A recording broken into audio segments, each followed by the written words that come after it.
Inmediatamente después de la crucifixión, los seguidores de Jesús eran apenas un centenar. Era un culto clandestino perseguido y a punto de ser erradicado. Pero en pocas décadas, este culto contaba con miles de seguidores por todo el Imperio Romano. Se extiende por ciudades importantes como Éfeso, donde los paganos habían construido el templo de Artemisa, una de las maravillas del mundo antiguo. Erradicó todas las antiguas creencias. Llegó hasta tierras de la Capadocia, en Turquía, donde un pueblo misterioso excavó ciudades subterráneas y extraordinarias iglesias en roca volcánica. Y al principio, el mensaje de la cristiandad fue propagado por un hombre a través de las calzadas que Roma había construido para sus soldados. Un predicador llamado Pablo. A lo largo de su vida recorrió más de 30.000 kilómetros, llevando el cambio y la agitación allá donde iba. Ahora, utilizando las últimas investigaciones y técnicas de imagen por ordenador, un equipo de expertos intentará revelar el mundo que él conoció, los lugares que visitó y transformó. Este es el mundo perdido de San Pablo y los primeros cristianos.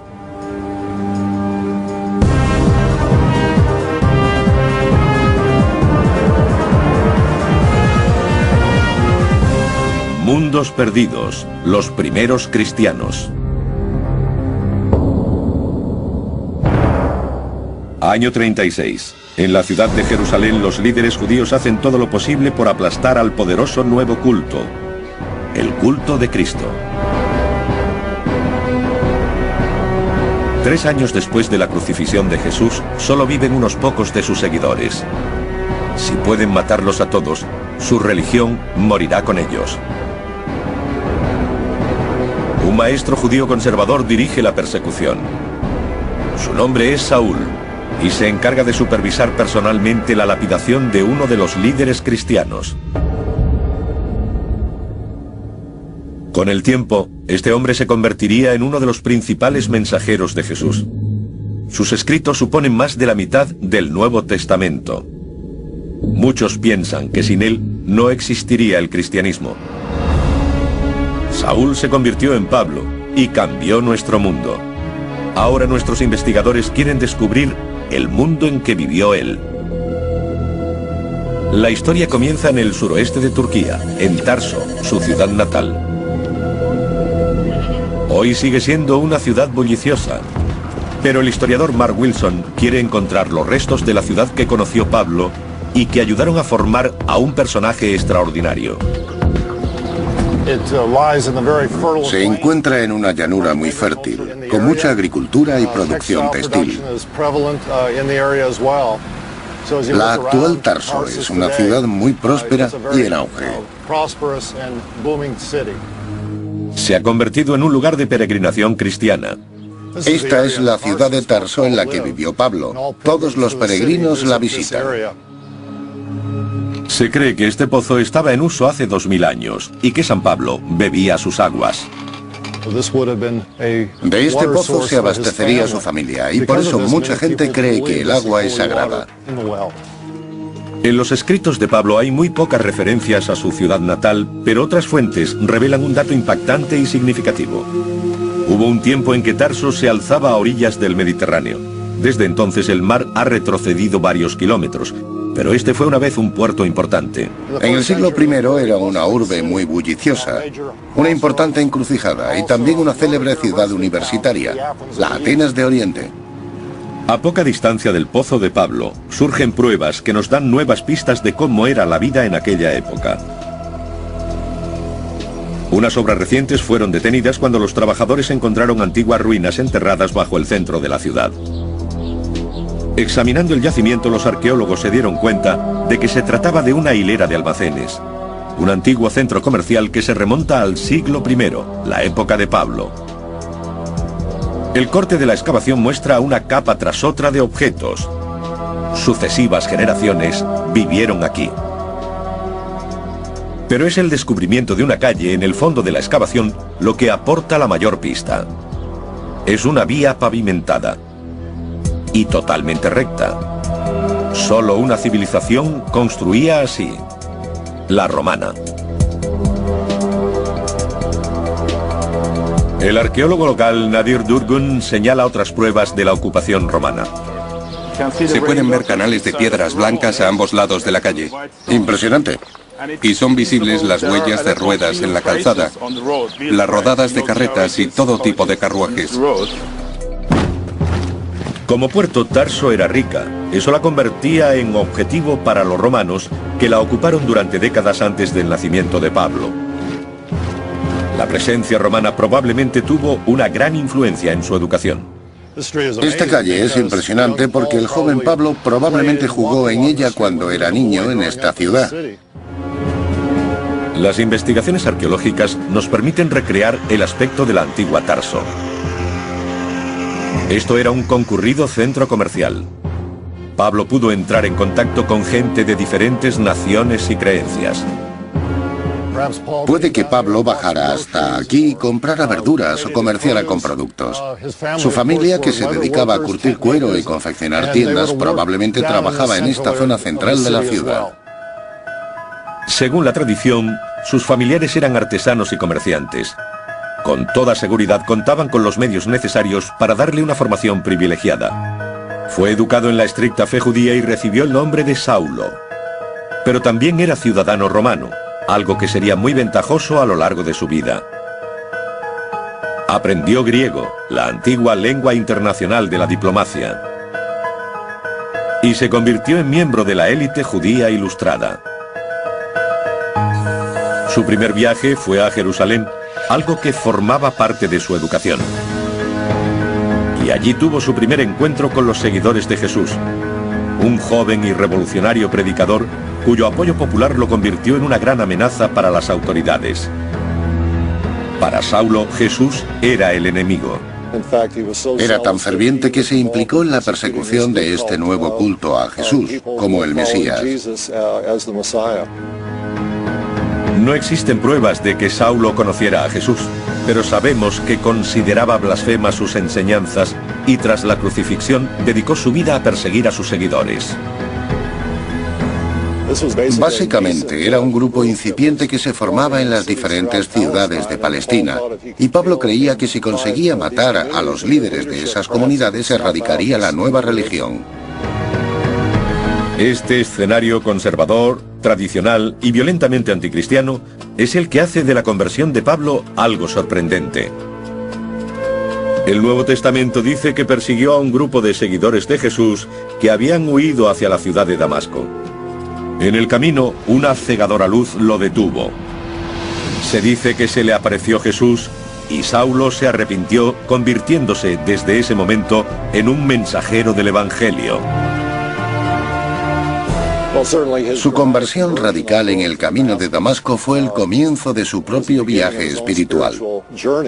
Aquí el perseguidor se convierte en un ferviente seguidor de Jesús. Continuó hasta Damasco, donde fue bautizado con el nombre de Pablo y comenzó su misión. Inició un viaje que duraría el resto de su vida y recorrió unos 30.000 kilómetros. Algo que le facilitó la extensa red de calzadas romanas. Estamos recorriendo un tramo de la vía romana, a unos 15 kilómetros al norte de Tarso. Esto nos da una idea de lo que experimentaba Pablo cuando viajaba por estos caminos a lo largo de la región oriental del Mediterráneo. Las calzadas eran construidas por el ejército romano para poder recorrer grandes distancias en el menor tiempo posible. Sin ellas, el gobierno de su vasto y floreciente imperio habría sido imposible. La impresionante conservación de esta calzada romana nos muestra lo bien que fueron construidas. Lo que vemos aquí es el pavimento de piedra que cubría la superficie, además de los bordillos originales. Los romanos construyen las calzadas siguiendo una estricta fórmula. Primero se rebaja el terreno, luego se rellena con piedras y arena para hacer una base sólida. Se cubre con capas de piedras más pequeñas y tierra. Encima se colocan las losas, a menudo de basalto. El centro está elevado para que el agua de lluvia corra por los lados. Pablo comienza su misión en Antioquía, la capital de Siria. Sus seguidores en aquella ciudad son los primeros en llamarse cristianos. Y continúa su viaje por las principales ciudades de la región, buscando los lugares en los que las viejas religiones son más poderosas. Predica su mensaje a la sombra del templo de Artemisa, una de las maravillas del mundo antiguo y el templo pagano más grande del planeta.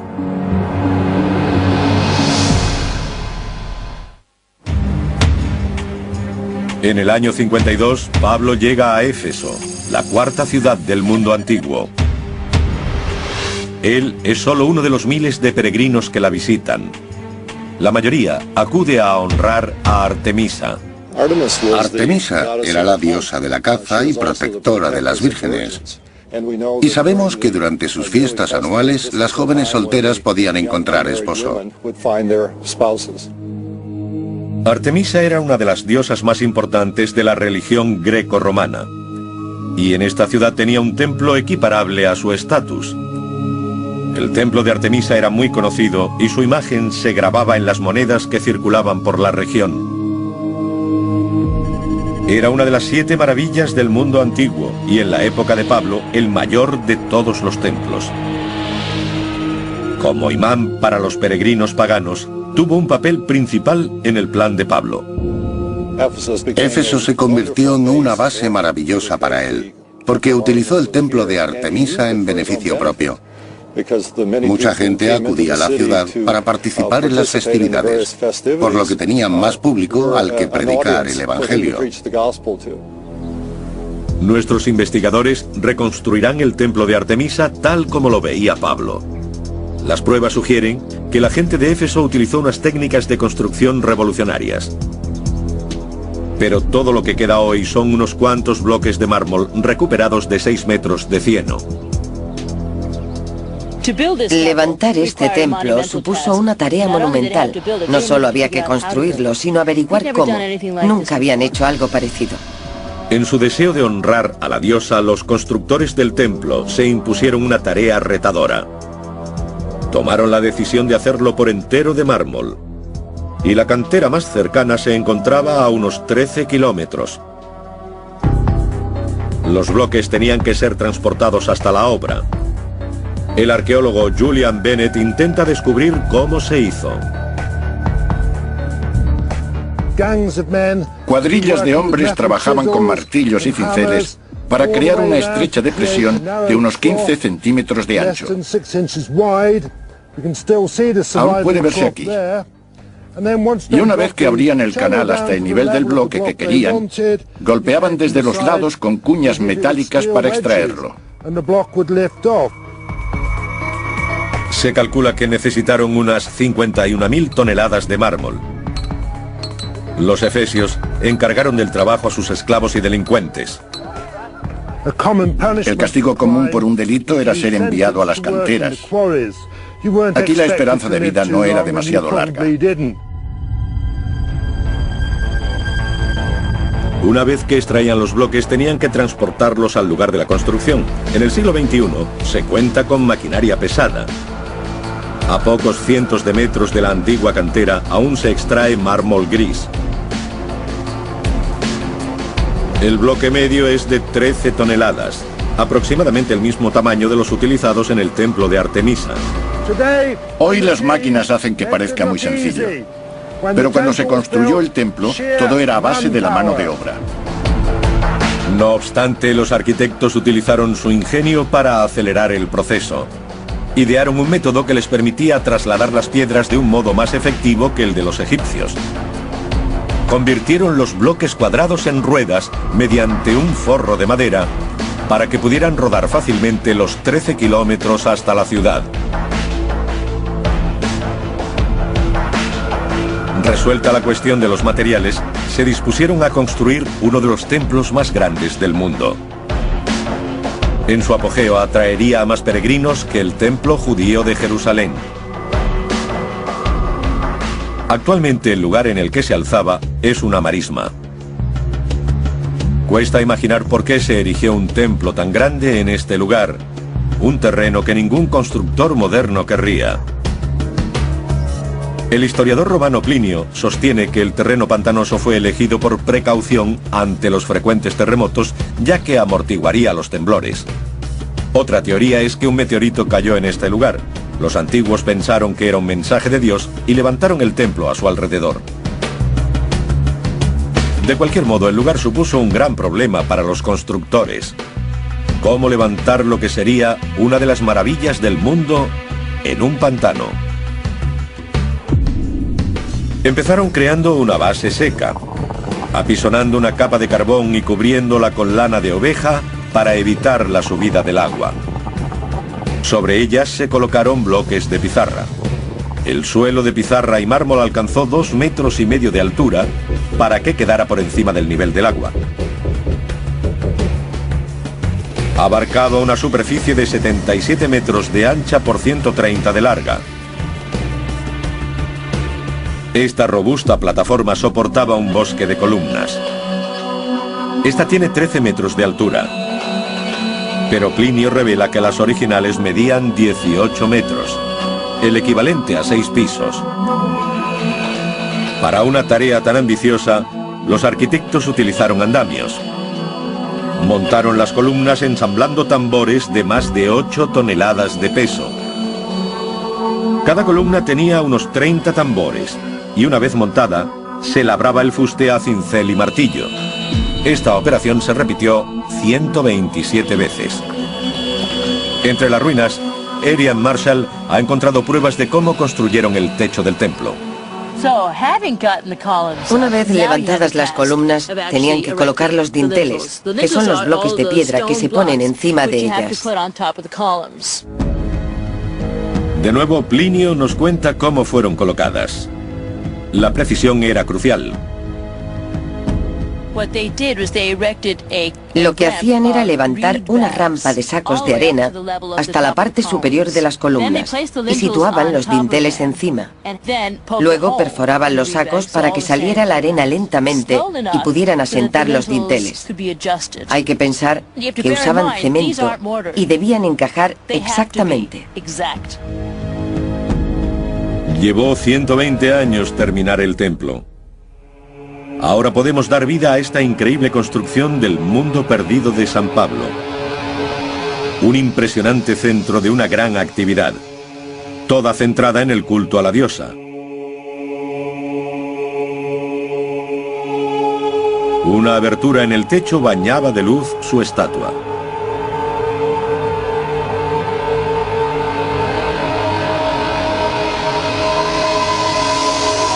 Pero el culto a Artemisa no era la única religión de la ciudad. Los romanos creían en muchos dioses y toleraban las creencias tradicionales de los pueblos que conquistaban. Así que al principio Pablo y su nueva religión fueron bien recibidos. A pocos kilómetros del templo, en el centro de la ciudad, Pablo descubrió algo que le permitiría transmitir su mensaje a una audiencia de un tamaño sin precedentes. Penetramos en uno de los edificios más espectaculares de Éfeso.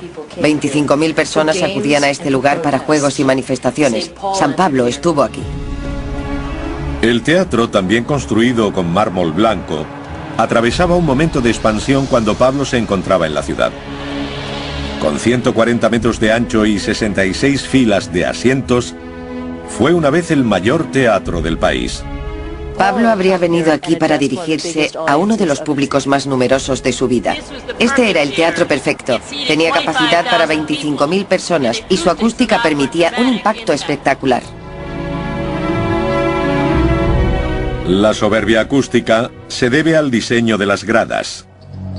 Estos asientos son anchos y a medida que se sube se van estrechando. Esta forma cóncava ayuda a retener el sonido dentro. Pero el teatro no estaba diseñado solo para discursos y obras. La separación que protege la primera fila indica que Pablo compartió su escenario con un espectáculo mucho más peligroso. El muro es alto para proteger a los espectadores de la sangre de las muertes que tenían lugar abajo. El descubrimiento reciente de un cementerio especial en Éfeso confirma que en este teatro luchaban gladiadores. Estos espectáculos inmensamente populares atraían a un público muy numeroso. Y en cuanto a Pablo, los juegos servían para que más gente oyera su mensaje.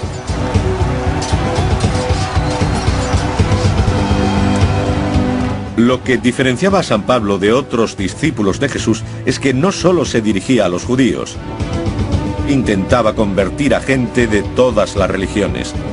Sus métodos harían de la cristiandad una religión universal. Y finalmente, provocaría la caída del Imperio Romano. Aún así, fue la pericia de la ingeniería romana la que proporcionó a Pablo la oportunidad que necesitaba.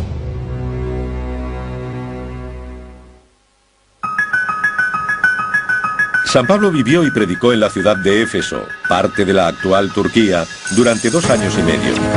La mayor ciudad de la Asia romana, con una población cosmopolita y sin prejuicios, era el lugar perfecto para buscar nuevos fieles.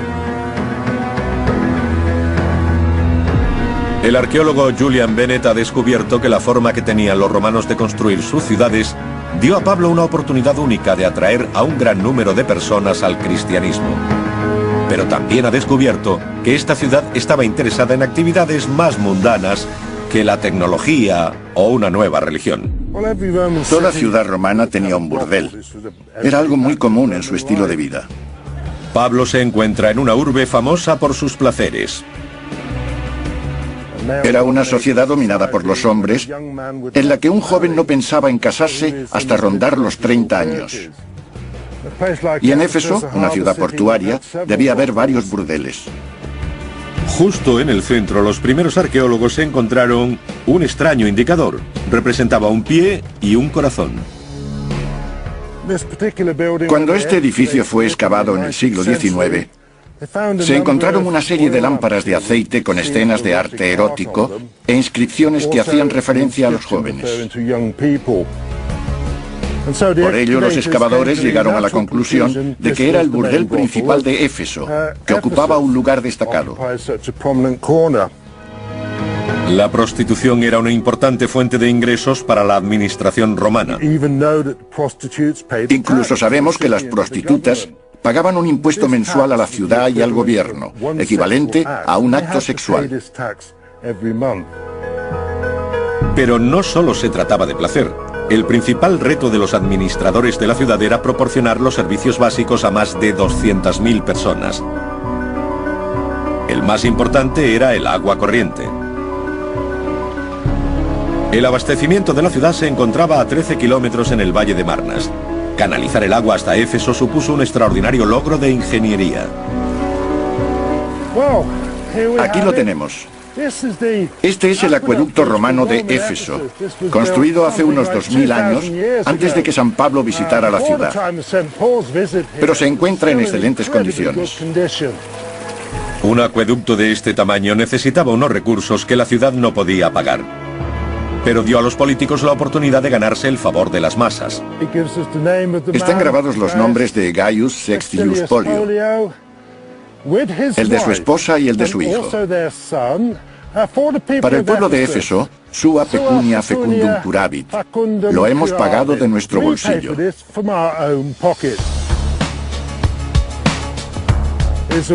Es una buena forma de hacer que la gente de Éfeso recuerde quién eres. O incluso que cuando lleguen las elecciones, recuerden quién es tu hijastro.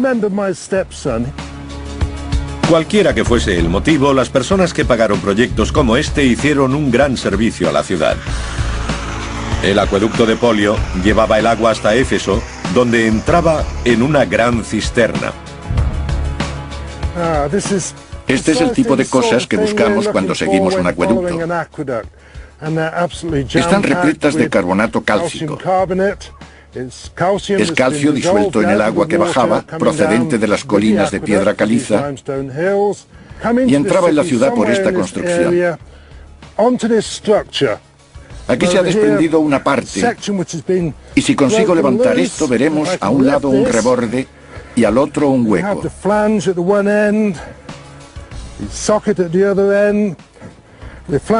El reborde solía estar en el sentido de la corriente. Un ejemplo de la tecnología romana. Una red de tuberías como esta bajaba por la colina. Había cerca de 400 litros de agua para cada habitante, cantidad similar a la de la mayoría de las ciudades modernas.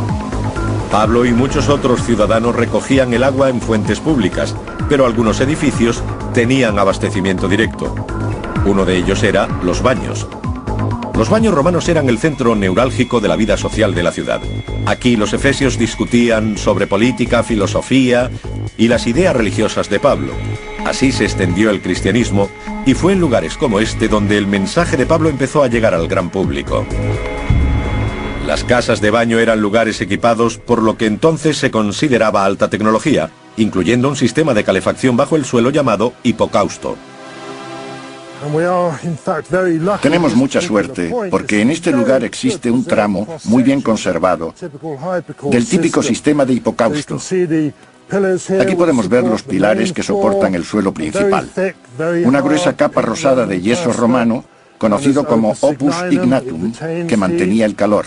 Sobre ella aún se conservan las losas de mármol del suelo. El aire caliente circulaba por una cámara bajo el suelo, extendiéndose por las paredes para caldear las habitaciones. El agua caliente llegaba a los baños, y la sucia servía para arrastrar los residuos de otros edificios.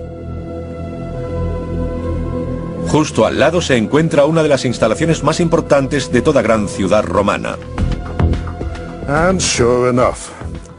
Efectivamente, una estupenda letrina pública.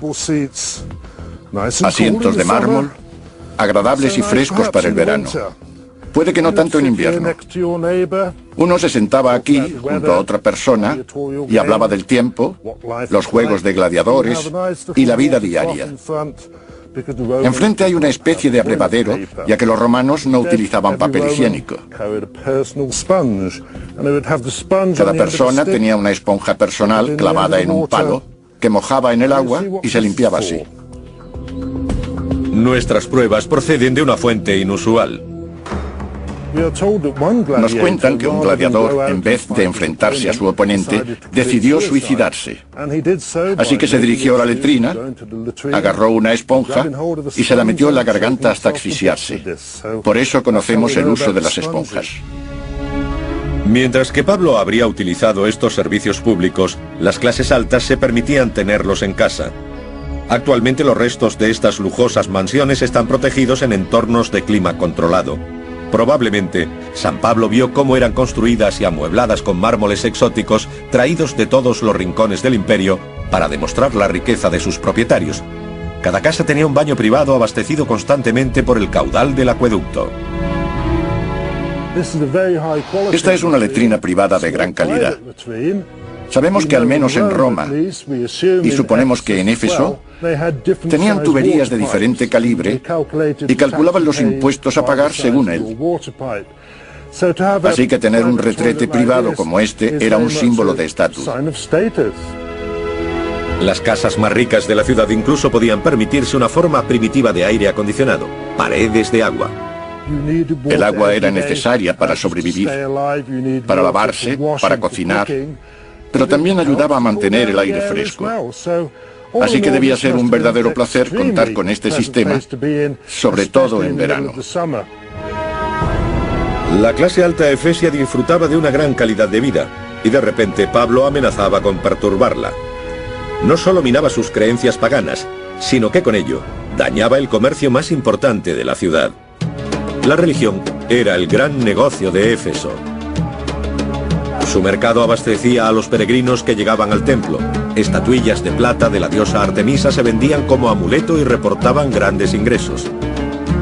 Pero la llegada del cristianismo implicaba que mucha gente le diera la espalda a Éfeso.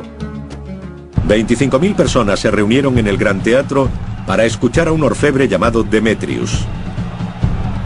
Este proclamó que Pablo no solo estaba insultando a su diosa, sino que también amenazaba su principal fuente de ingresos. Levantó a las masas hasta el punto de provocar una revuelta anticristiana. Según la tradición, Pablo fue encarcelado para apaciguar a la gente. Se piensa que fue allí donde escribió algunas de las cartas integradas en el Nuevo Testamento. Tras su liberación se le ordenó abandonar la ciudad. Pero esta nueva religión ya había echado raíces. Éfeso se convertía al cristianismo. Y el orfebre Demetrius tenía razón. La ciudad decaía junto con el culto a Artemisa. Fue el comienzo de una larga y lenta caída que llevó al templo a la ruina.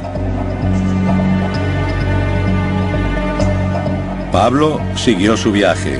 Su mensaje tendría un efecto igual de poderoso en todas partes. Alcanzaría los rincones más remotos del Imperio Romano, transformando cada comunidad que visitaba. A continuación, investigaremos la sociedad religiosa que surgió al paso de San Pablo. En la extraña tierra de la Capadocia, un misterioso grupo de cristianos buscaría la seguridad construyendo un mundo secreto subterráneo. Hace 15 millones de años, una serie de erupciones volcánicas en la zona mediterránea levantaron inmensas nubes de ceniza que cubrieron la Tierra capa tras capa. Con el tiempo crearon un lugar extraño y espiritual. Actualmente recibe el nombre de Capadocia. Algunos especialistas creen que San Pablo llegó aquí para predicar su nueva religión. Nuestros investigadores intentan comprender el papel que este extraño paisaje desempeñó en el nacimiento del cristianismo. Y la mejor forma de ver los restos que quedan es desde el aire. Comprende casi 40.000 kilómetros cuadrados y está salpicada de conos esculpidos, pirámides y obeliscos. La ceniza tiene un espesor de 91 metros. Cada una de sus capas tiene una consistencia diferente, lo que significa que la erosión del viento y la lluvia han creado un terreno impresionante e irregular. Los primeros exploradores pensaban que las formas debieron ser talladas por una antigua raza. Los edificios presentan la habilidad y la destreza de un pueblo muy sofisticado. Su trabajo aún puede verse y sigue impresionando. Vemos algunos escalones tallados en la roca que llevan a una habitación. Es un lugar increíblemente precioso, muy hermoso. La palabra Capadocia deriva del vocablo persa que significa tierra de hermosos caballos. Sus naturales eran famosos por suministrar valiosos animales al ejército romano. De vuelta a tierra, Verónica Calas elige la mejor forma de transporte local y se dirige al valle de Hilara, un cañón abierto en la ceniza. Encuentra una extraordinaria concentración de antiguas iglesias excavadas en la superficie rocosa. Solo en este valle de 16 kilómetros hay más de 100. Está claro que el mensaje de Pablo tuvo un gran impacto. Las iglesias están decoradas con frescos alusivos al Nuevo Testamento. Verónica quiere remontarse aún más en la historia de Pablo. Para ello, se dirige a un asentamiento situado a unos cuantos kilómetros del cañón para intentar descubrir cómo vivían los primeros capadocios. Pablo debió encontrarse con una extraordinaria comunidad que vivía en cavernas. Este asentamiento está abandonado desde entonces, pero sus antiguos habitantes dejaron atrás atractivos atisbos de su vida. Es una gran habitación cuadrada con una bóveda cónica que da a un tiro de ventilación. Esto es una chimenea en la que encendían fuego. Es muy probable que cocinaran aquí. Esto es un horno con un fuego debajo y quizás una parrilla. Para un ojo experto, otra habitación revela pruebas de industria. Esto es un foso de telar y es un gran ejemplo. Aquí se encajaba un marco de madera en torno al regazo para poder tejer. También hay huecos para almacenar vasijas o ánforas. Basándose en estas pistas esculpidas hace 2000 años en la ceniza, Verónica crea una imagen de cómo eran los capadocios. Se decía que la gente que vivía aquí era muy tosca, los vaqueros del Imperio Romano. Y se contaba que si una víbora mordía a un capadocio, moría el animal. Así de duros eran. Aún así, viviendo de la ruta comercial que unía Europa con Asia, estas gentes se enriquecían cada vez más. El estilo de vida de los capadocios era cómodo y sofisticado. Un gran salón ceremonial indica el alto estatus de la gente que vivía aquí. La mayoría de los antiguos edificios que estaban a la intemperie desaparecieron hace mucho tiempo. Pero la ceniza volcánica de la Capadocia ha conservado un registro de su arquitectura que ofrece una visión única del mundo perdido en el que estuvo San Pablo. Existen pruebas concluyentes de que su religión se introdujo muy bien en esta zona. Esta es una iglesia muy bonita. Tiene planta de basílica, con columnas y arcadas que separan la nave central de las laterales. Ahora estamos entrando en el santuario donde se encontraba el altar. A pesar de que estas columnas parecen haber sido construidas con ladrillos y mezcla, en realidad fueron excavadas en la ceniza volcánica. Su elaborado estilo imita las técnicas arquitectónicas de la época. La ceniza se trabaja fácilmente con herramientas muy sencillas, pero excavar una casa tan sofisticada como esta debió llevar muchos meses y requerir mucha habilidad y planificación. Verónica ha analizado cada una de las 15 habitaciones y mediante gráficos por ordenador podemos contemplar la compleja estructura de este asentamiento. Esta residencia es la más grande y elaborada de la Capadocia, con más de 2.500 metros cuadrados. Casi la mitad de un campo de fútbol. La cocina, las salas ceremoniales y la iglesia reflejan un estatus propio de la élite. Era el hogar de una gran familia aristocrática y públicamente cristiana. Este lugar forma parte del legado de Pablo. Los detalles arquitectónicos de la iglesia de Durmus Kadir están increíblemente bien conservados y nos dan una idea de cómo adoraban a su Dios los primeros cristianos. Esta es una hermosa representación del tipo de iglesia que surgió inmediatamente después de la visita de San Pablo. No contiene imágenes, pero su arquitectura es muy elegante.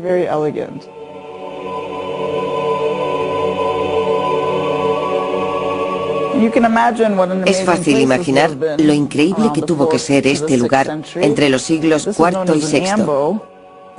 Esto se conoce como ambón. Se trata de un púlpito, una característica muy importante de las primeras iglesias cristianas. Esto es lo más cercano que tenemos a la época de San Pablo. Al parecer, la gente rezaba con los brazos abiertos mirando al cielo, no recogidos sobre sí mismos. La congregación se reunía en torno al ambón, en la nave de cara al altar, situado en el ábside central. A derecha e izquierda había naves laterales. En una de ellas se encontraba la pila bautismal. Detrás estaba la puerta de entrada a la iglesia, el nártex. Actualmente está llena de tumbas vacías. Pero no siempre fue fácil para los capadocios aferrarse a su fe cristiana. Cuanto más crecía la iglesia, más amenazadora era considerada por Roma. Por ello pasó a la clandestinidad. A continuación revelamos el extraordinario mundo subterráneo creado por los capadocios para dar cobijo y seguridad a decenas de miles de personas.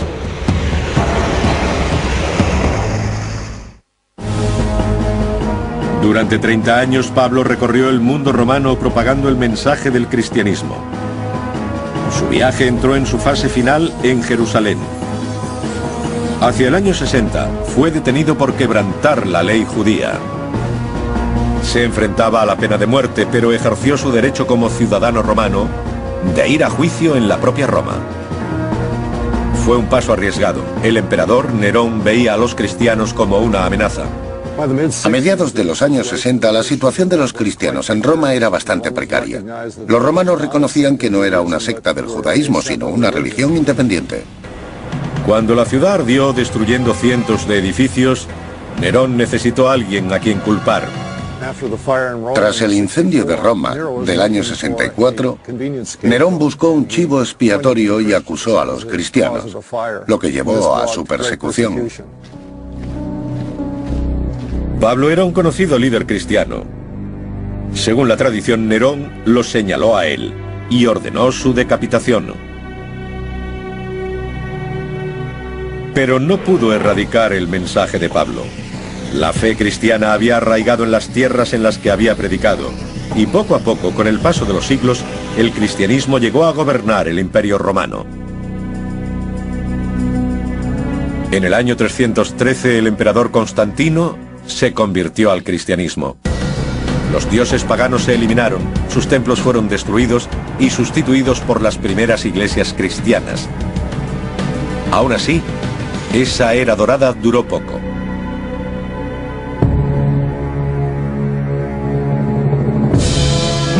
El destino del imperio y el de la iglesia estaban unidos. El cristianismo prosperó mientras Roma permaneció fuerte. Pero cuando ésta entró en declive, sus enemigos se convirtieron en enemigos de la iglesia. Este giro del destino se sintió incluso entre los lejanos cristianos de la Capadocia. En el siglo V, mientras Roma caía, se vieron a merced de los caudillos árabes sin medios para responder. Decidieron actuar de una forma increíble. Las decenas de miles de cristianos de la Capadocia se escondieron bajo tierra. Su extraordinaria historia no fue revelada hasta la década de 1960. El hallazgo fortuito de un pasadizo secreto llevó a una serie de extraños descubrimientos. Bajo el paisaje hay cientos de kilómetros de túneles construidos por el hombre. Sus entradas están sorprendentemente bien escondidas, pero abrir esas puertas astutamente ocultas nos da una nueva perspectiva de la historia de los primeros cristianos. Las investigaciones han revelado que los túneles formaban asentamientos autosuficientes, con todas las características de una sociedad sofisticada. La gente sobrevivió aquí abajo gracias a ingeniosos pozos de ventilación excavados en la roca. Es impresionante. Aquí se nota una suave brisa y nos encontramos a varios metros bajo la superficie. De hecho, llegan hasta una capa freática, por lo que tienen la doble función de tiro de ventilación y de pozo desde el que se bombea el agua. Tenemos un gran hueco cuadrado que parece una habitación, pero es una cuba en la que se pisaban las uvas.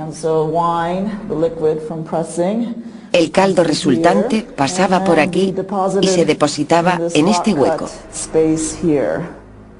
La vida bajo tierra no debió ser fácil y cuesta imaginar cómo sobrevivió esta gente sin ver el sol. No diferenciaban el día de la noche, y creo que eso debió provocar una extraña psicología en ellos. Debieron sentirse desesperados. Aseguraron las entradas a estos complejos con unas pesadas puertas con forma de ruedas. Algunas aún siguen selladas hoy. Y 2 pisos más abajo, existen pruebas sólidas de lo que los llevó a vivir aquí. Esto es lo que parece un altar. En realidad no se sabe por qué está aquí en medio, ya que solían colocarse en el ábside. 2 ábsides uno al lado del otro. Así sabemos que se trata de una iglesia. Se vieron obligados a vivir bajo tierra por sus creencias. Es natural que construyeran altares para el culto. Se han descubierto 40 asentamientos como este. El más grande tiene 8 plantas subterráneas, adentrándose más de 80 metros en el suelo y con 32 kilómetros de túneles. Se cree que unas 20.000 personas se ocultaron solo en este complejo. Y aún quedan por encontrarse muchos más.